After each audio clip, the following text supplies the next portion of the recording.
Olá, como vai? O entrevista especial de hoje tem o prazer de receber Ana Paula Rossi de Almeida Matesian. Não precisa dizer nada, é só o nome, todo mundo já entende quem é a senhora. Tudo bem, Ana Paula? Tudo bem, Mauri. Obrigada aí. Obrigado por ter aceito o nosso convite e é um prazer recebê-la. Eu que agradeço o convite de vocês. Tá, primeiramente a gente gostaria, bom, quem não conhece, passa a conhecer a partir de agora um pouco mais Ana Paula Rossi. Primeiro uma apresentação rápida da senhora. Bom, uma apresentação rápida. Eu sou Ana Paula Rossi. Começar, né? Sou filha do Francisco Rossi, que foi prefeito da cidade de Osasco. Atualmente sou vereadora, encerrando o meu mandato agora em dezembro, né? No dezembro próximo. Sou casada, tenho 3 filhos e sou formada em pedagogia, né? Foi minha primeira experiência como vereadora, primeiro mandato. E já tive experiência na área política como secretária municipal de assistência e promoção social aqui na cidade de Osasco também. Eu ia dizer que a senhora conhece bastante de trabalho administrativo e trabalho de política na realidade, porque a senhora está há um bom tempo já. Eu tenho 43 anos, praticamente os 43 anos na política, né? 40 anos desses 43, porque a primeira vez que meu pai foi candidato a prefeito na cidade de Osasco, em 72, eu tinha 3 anos e desde então eu sempre acompanhei meu pai na política, né? Então, nos bastidores, 40 anos de experiência. Vereadora, a gente já volta à questão política, agora eu queria saber, a senhora nasceu em São Paulo? Nasci em São Paulo, por incrível que pareça. Sempre morei em Osasco, mas nasci na Lapa. Uma questão técnica. Foi na época meu pai tinha convênio e o convênio dava direito, né, à maternidade lá da Lapa, Hospital da Lapa, e foi lá que eu nasci, mas sempre morei em Osasco. E constituiu a família também em Osasco? Em Osasco.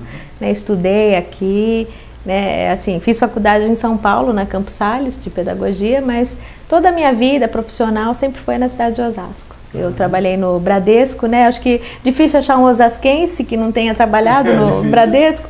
Trabalhei no Bradesco como escriturária, estudei na Fundação Bradesco também, né? Do pré até a 8ª série. E a Fundação é uma vitrine, né, vereador? Quem passa por lá tem boas referências. Ah, não, eu tenho muitas saudades do meu tempo de Fundação Bradesco, porque realmente a base foi constituída lá, não tenho dúvidas disso. Ok. E exemplo também, filhos adotivos? Tenho 3 filhos do coração, né? Não são filhos biológicos. Tem a Mariana, que hoje está com 15 anos, o Pedro com 10 anos e a Stephanie com 10 anos. Que eu brinco, né? Todo mundo pergunta, então você tem gêmeos? E eu sou um caso único, eu tenho um casal de quase gêmeos. Eles têm 1 semana só de diferença. Mas na realidade o Pedro eu adotei com 7 dias e a Stephanie com 3 anos. Ela ia completar 3 anos. Agora, é mãe mesmo, né? Ah, sim, não tem diferença nenhuma. Uma definição correta não tem, eu falo que, assim, como que você sabe que não tem diferença? Não tem biológico, né? Como que você vai... Olha, não tem diferença, porque não consigo imaginar um amor maior do que o que eu sinto pelos meus filhos. Então, assim, eu falo que eles são presentes de Deus, e são mesmo, né? Até o pequeno Pedro, ele brincava quando ele era menorzinho. Eu sempre, desde pequeno, eles sabem da adoção, eu acho que é um direito que eles têm de conhecer a própria história, né? Eu acho que esse direito tem que ser respeitado. Então, sempre desde pequenos, eu sempre falei para os meus filhos, você nasceu do coração, né? E teve uma história que a Mariana, que é a mais velha, quando estava na escolinha no pré, ela falou, mãe, você mentiu para mim, minha professora hoje explicou que todas as crianças nascem da barriga. Eu falei, não, você não nasceu da minha barriga. Mas aí tinha um livrinho de história que eu contava para ela, que fala sobre adoção. Lembra daquele livrinho que tem uma parte, da mulher do outro lado da vida? Eu falei, exatamente, você nasceu da barriga dessa outra mulher, mas do meu coração, do desejo do meu coração e do seu pai. Então, por isso que eu sempre falei que você nasceu do coração. Então, acho que a maturidade de cada um, aos poucos eles vão entendendo. Eu sou muito a favor da adoção, incentivo, né, quando alguém me procura, que está com dificuldade para engravidar. O meu problema é que eu tenho, você nem perguntou, mas eu vou falando, eu tenho insuficiência renal crônica, já nasci com problema renal, e seria uma gravidez de alto risco, né? Eu nunca engravidei, então nem sei se eu teria, de repente eu nem posso engravidar, mas não sei. Eu nunca tentei, justamente porque seria uma gravidez de alto risco, e aí eu optei pela adoção, né, pelos filhos do coração, e assim, estou muito feliz por isso, porque ainda bem que Deus tinha propósito de me dar filhos adotivos, porque podia ser que não tivesse também nesse propósito, eu podia não ter filhos. Mas Deus tinha preparado, por enquanto, os 3, né? Espero que o pessoal brinca, tem que fazer como que vai fazer para não ter mais filho, né? No meu caso, vai saber o que Deus prepara aí na frente. Ele preparou primeiramente a tua consciência. Sim, consciência do meu marido, né? Que aceitou também, que também queria.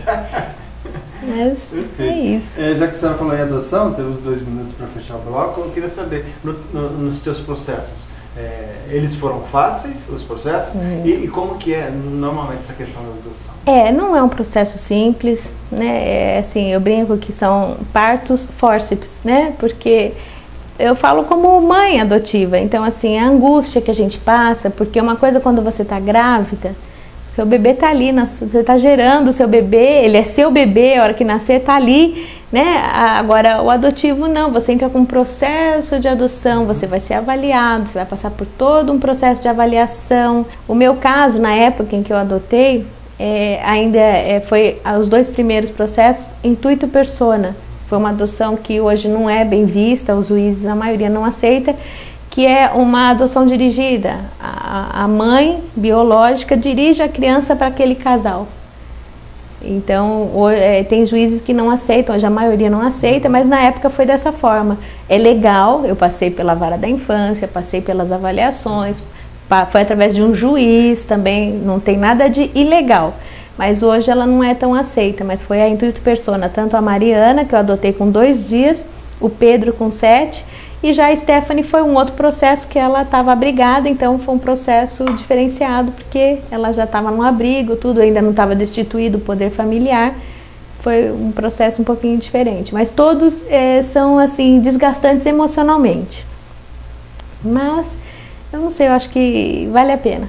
Não tenho certeza que vale a pena. Você falou em questão jurídica no Brasil, é desgastante. É bem desgastante, é bem desgastante. Tá certo, vereadora. A gente fecha o primeiro bloco e a gente vai voltar a falar, né, de infância e de uma questão seríssima, que é uma bandeira que a vereadora defende, que é a pedofilia, e também falar a respeito das experiências políticas dela. A gente volta já.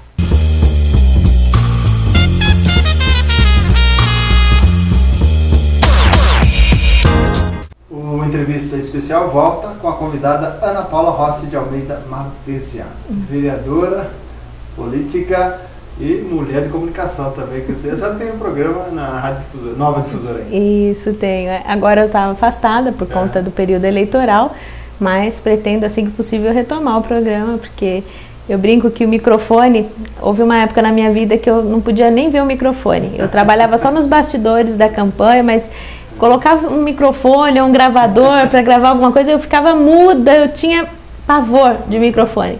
De repente, né, depois passou um tempo, eu me apaixonei. Agora é difícil tirar o microfone, porque depois que a gente tem essa ligação, né, a gente se apaixona mesmo, gosta de falar, se comunicar.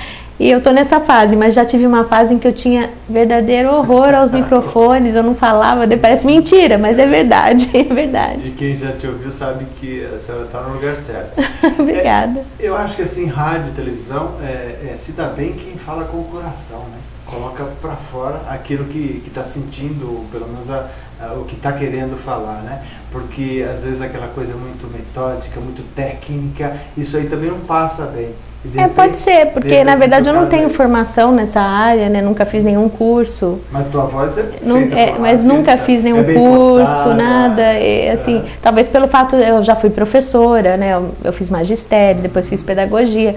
Então, lógico, o professor ele tem essa facilidade de comunicação, mas assim, um curso mesmo na área eu nunca fiz. E o professor é obrigado a conhecer a parte técnica, que é didática, sim, a forma de como falar de uma forma que você se expressa de uma forma mais fácil, né, para que a pessoa que está ouvindo entenda o que você está falando. E outra também, né, aí vem de pai para filha, né? Provavelmente, porque é o que eu falei, 40 anos acompanhando Francisco Rossi.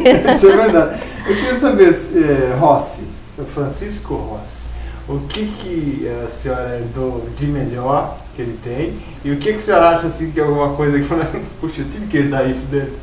Deixa eu pensar, nossa, agora você me pegou. Eu não sei, eu vejo coisas boas, assim, o amor pela família, né? Meu pai sempre foi muito família, ele sempre, quando ele tem oportunidade, ele pede perdão, que ele fala que ele acha que foi um pai ausente, e eu sempre fico fazendo assim com a cabeça ao lado quando ele está falando, porque eu não acho, né? Eu sou a mais velha de 3 filhos e eu acho assim que mais do que quantidade era qualidade. Ele sempre foi muito carinhoso, muito presente e isso hoje eu vejo na minha casa também, porque lógico, como política, mulher, política, é um pouco complicado, porque eu continuo tendo os meus afazeres, né, de mãe, de esposa, dona de casa, então supermercado, às vezes é normal as pessoas me encontrarem no supermercado, eu sou uma pessoa normal, eu faço mercado, levo as crianças quando eu posso para a escola, vou buscar, vou nas atividades da escola, então assim, mas eu procuro a qualidade, né, no momento em que estou com os meus filhos, a qualidade tem que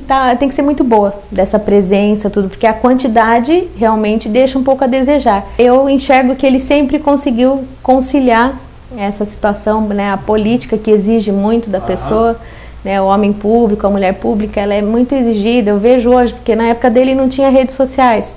Hoje tem rede social, às vezes eu posto alguma coisa, como por exemplo, eu saí agora de uma eleição em que eu perdi a eleição, né, é fato. Independente das circunstâncias, perdi. E eu, sexta-feira passada, agora próxima, eu fui convidada pela minha família. Meu pai e minha mãe, eles iam num show da Maria Rita e me chamaram, tinha um convite, vamos com a gente e tal. Eu falei, então eu vou. E eu postei uma foto numa rede social que eu estava num show. E aí eu fui criticada na rede social. Nós estamos em luto na cidade de Osasco, vocês perderam a eleição e você fala em show. Aí eu respondi para a pessoa e falei, olha... Eu também estou triste, mas não vou me enterrar por causa disso. A vida continua, os meus projetos continuam, né? Independente de ser vereadora ou não, porque eu estou vereadora. Isso eu sempre soube que é passageiro, porque eu tive experiência com o meu pai. É muito rápido, mas assim, como cidadã, a minha luta continua a mesma. Eu, como cidadã, vou me indignar com as situações erradas que acontecem na cidade. Se eu tiver oportunidade na rádio de continuar com o meu programa, que eu pretendo continuar, vou estar expondo no meu programa a minha indignação. Eu vou continuar fazendo a minha parte como cidadã. Eu não preciso de mandato para estar ativa na sociedade, para estar brigando pelos direitos das pessoas. Eu não preciso desse mandato. Essa frase que o pessoal já utiliza às vezes, Ana Paula é o Rossi de saia. Acho que é isso aí, porque assim, meu pai, ele sempre foi muito conhecido porque teve sempre um gênio bem forte, né, assim, bem marcante, e as pessoas falam, você é tão meiguinha, né, mas assim, quem me assiste na câmera às vezes assusta um pouco, porque não pisa no meu calo, né, eu sou briguenta, mas assim, não brigo por situações bobas, né, eu brigo por situações que eu considero que são importantes e que merecem que eu vá para cima, que eu brigue, e eu não abro mão disso. Eu não abro mão. Sua primeira legislatura? Minha primeira legislatura. São 4 anos, estão findando. Como é que você analisa isso, de forma geral e rápida, esses 4 anos, pessoal? Foram assim, maravilhosos. Apesar de ser minoria na Câmara, de ser voto vencido na maioria das vezes, foi uma escola, é um aprendizado que eu vou levar para a minha vida toda. Né, assim, aprendi demais na Câmara Municipal como vereadora e enriqueceu muito meu conhecimento e eu vi que é possível, apesar de ser minoria, você persistir naquilo que você acredita vale a pena, porque você acaba fazendo a diferença, Agora tem muita gente que vê a senhora como um Neymar. O Aloysio te deu muita bola para fazer muitos gols. Essa eu nunca tinha ouvido, não. Neymar.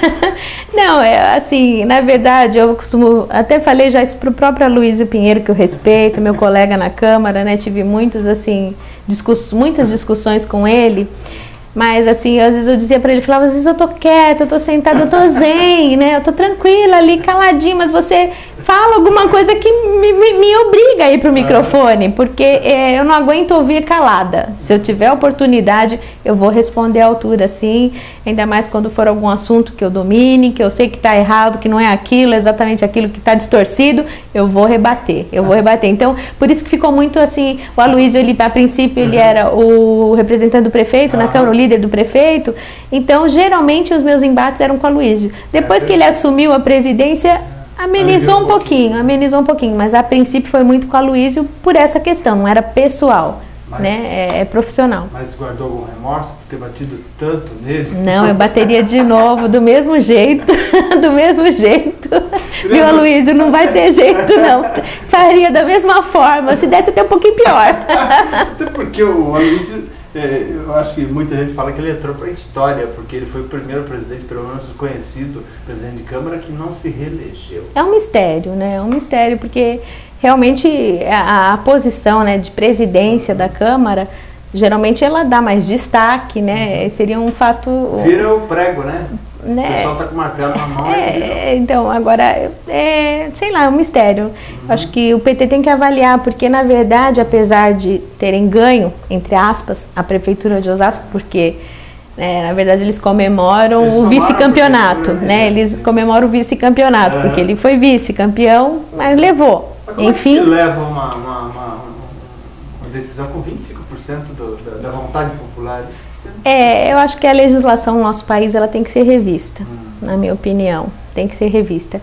Agora, o PT tem que fazer uma avaliação, porque eu acho que eles não têm muito o que comemorar, né? Falando bem friamente, não é como pessoa que não sabe perder, mas eu acho que eles têm que verificar. Você vê os vereadores, uma vereadora foi eleita, que pela campanha que ela teve, uma campanha praticamente de prefeito, com comitê em todos os bairros da cidade, uma campanha milionária, não era folder, era revista que ela entregava de campanha, ela teve, eu não acho que ela foi tão bem votada, eu esperava que ela tivesse uma votação mais expressiva, mas enfim, ela foi eleita. Os outros dois entraram na rabeira, entraram na sobra das votações. Então, esse bloco a gente vai voltar a falar das eleições no município de Osasco e ainda dos 4 anos de oposição da senhora. A gente volta já.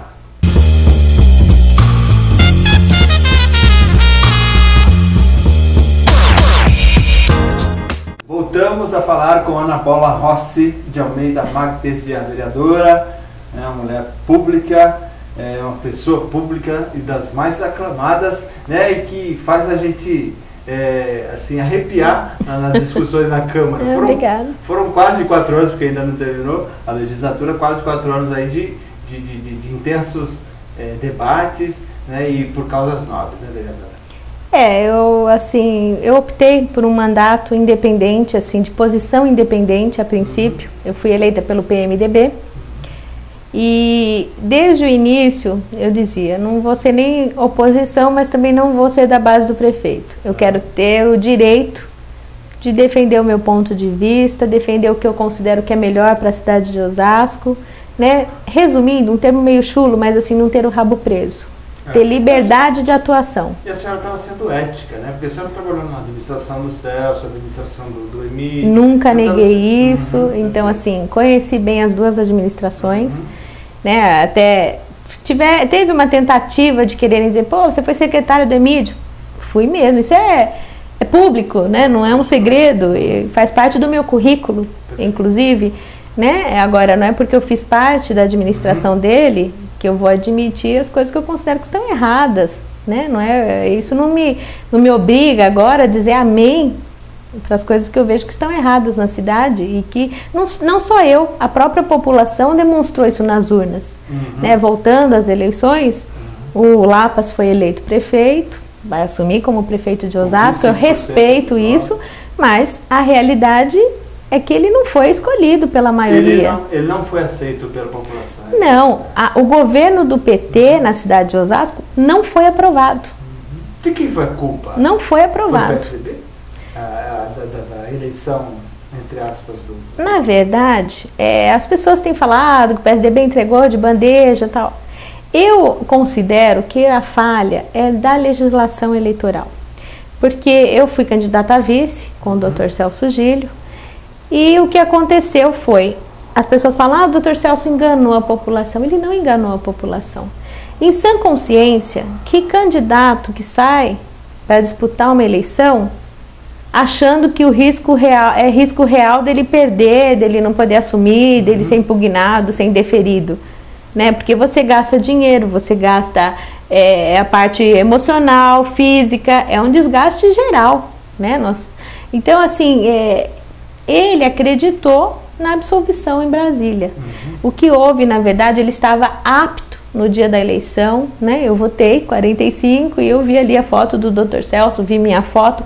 Isso é uma prova de que ele estava apto, né? Eu acho que a falha é da legislação, É da legislação. A legislação não deveria permitir que uma situação chegasse a esse ponto. A justiça enganou o povo. A justiça enganou o povo, exatamente. A minha visão é essa, que ela precisa ser revista, a lei precisa ser revista, né? Porque ele estava apto a concorrer. A foto dele ele estava lá, né?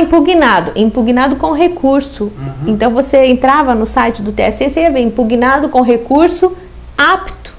Então, apto quer dizer, ele pode concorrer. Então, eu tenho que ser revisto em vários aspectos, porque os votos foram dados, as pessoas não votaram nulo, votaram em um candidato que estava apto, que tinha uma candidata a vice, que também estava apta, né? Lembrando que a ministra que julgou em Brasília o processo do Dr. Celso Gílio, é uma ministra que, com todo o respeito que lhe é devida, mas o histórico dela, o currículo dela, a última atuação antes de ser ministra, ela foi advogada do PT na campanha da presidente Dilma. Pô, então já se sabe qual seria então, quer dizer, eu achei estranho permitirem que ela fosse a relatora, a ministra relatora, sendo que ela tinha um vínculo muito próximo ao PT, que seria o partido, como foi, o partido beneficiado com a decisão dela. Então, eu acho que várias situações ainda têm que ser revistas, ainda continuam alguns processos, entraram com alguns recursos. Eu acho que a situação em Osasco, infelizmente, já está definida. Mas, assim, vamos ver como vai ser essa administração, né? Eu não sou daquelas que torcem quanto pior, melhor. Eu moro em Osasco, eu tenho minha família aqui, meus filhos aqui, estudam aqui, eu moro aqui. Então, eu quero que a minha cidade esteja bem. Mas eu confesso que eu acho muito difícil, porque o perfil de administração do PT, não só eu acho, mas a nossa população, a maioria, também concorda que não é um jeito bom de administrar. E como é uma injustiça essa questão do resultado das eleições, acho que o povo não deve ficar quieto, nem o povo, nem o Dr. Celso, né, que deu a cara de tapa, está sendo excomungado.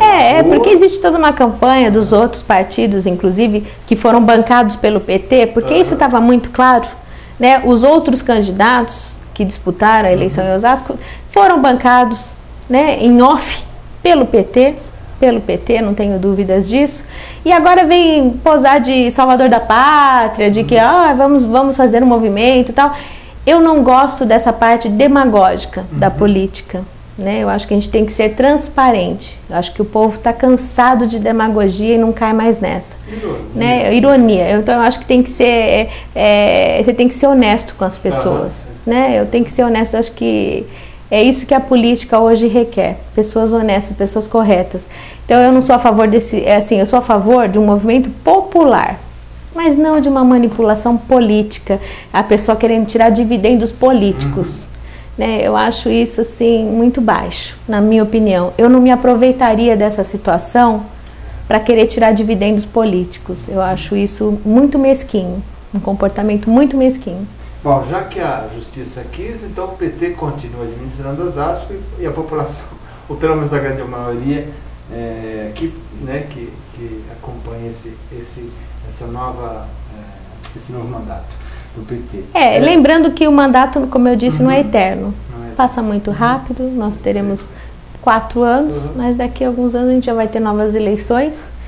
Né? Eu acho que, então, atenção, né, Lapas, faça um bom governo, porque daqui 4 anos vai ter novas eleições e espero estar aí para concorrer também.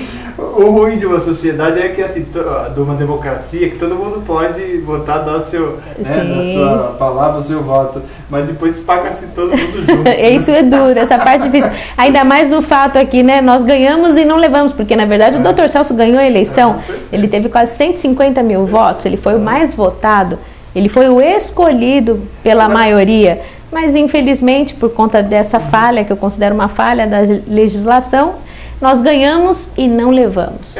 Mas o desgaste não é só para o PSDB, para o Dr. Celso, para você que foi a vice, mas também para o PT, que vai administrar sem aquele apoio da população, da própria população. Fica desgastado, já entra com desgaste. Ele já vem de um desgaste muito grande, né? Uma péssima administração, né? A cidade está um caos, está abandonada em todas as áreas. Podemos citar aqui a saúde e a educação, que são as duas que têm o maior recurso, e a gente não vê esse recurso retornando em benefício para a população. Não, mas na televisão mostra que tá bonita a cidade. Tá bonita, com as ONGs, que são todas ONGs que recebem milhões aqui na nossa cidade, não prestam contas, mas sempre tem os seus convênios renovados. É um mistério que paira na cidade de Osasco.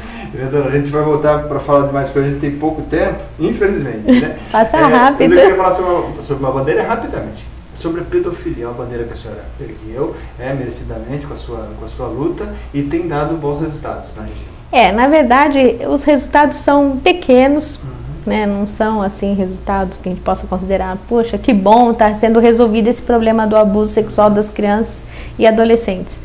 Mas é uma luta que eu sempre falo que ela é permanente, ela não tem dia para acabar, né? Ela começou, mas é uma luta que segue.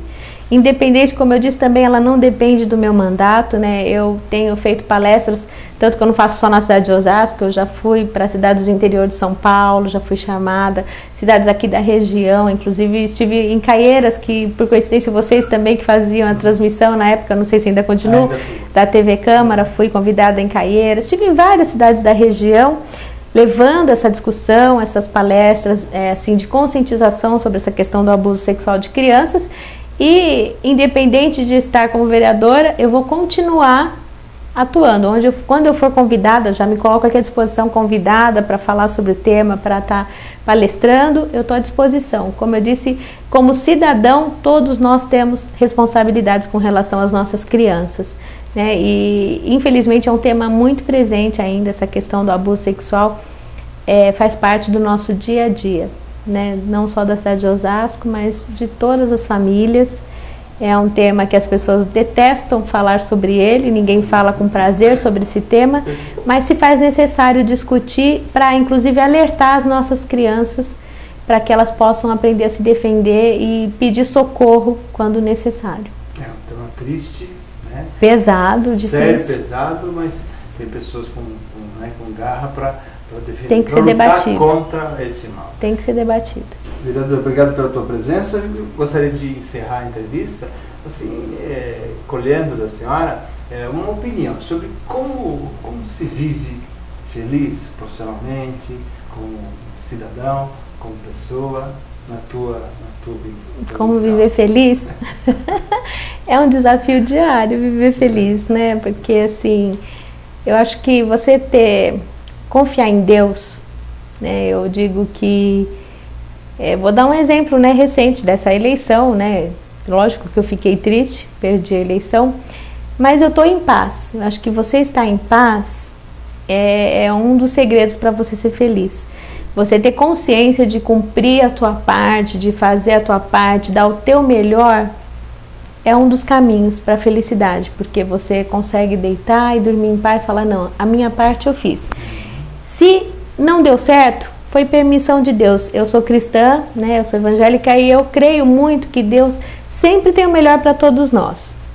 Às vezes, num primeiro momento, a gente pode não entender. Puxa, acontece alguma coisa, você pode falar, pô, mas Deus permitiu isso é muito ruim. Num primeiro momento pode achar que é ruim, mas lá na frente você vai acabar entendendo. E aí eu dou o exemplo dos meus filhos. Quando eu tive a notícia do meu médico, eu faço tratamento desde a infância, né? Desde bebê, eu faço tratamento dos rins, e ele nunca havia dito que eu não poderia engravidar.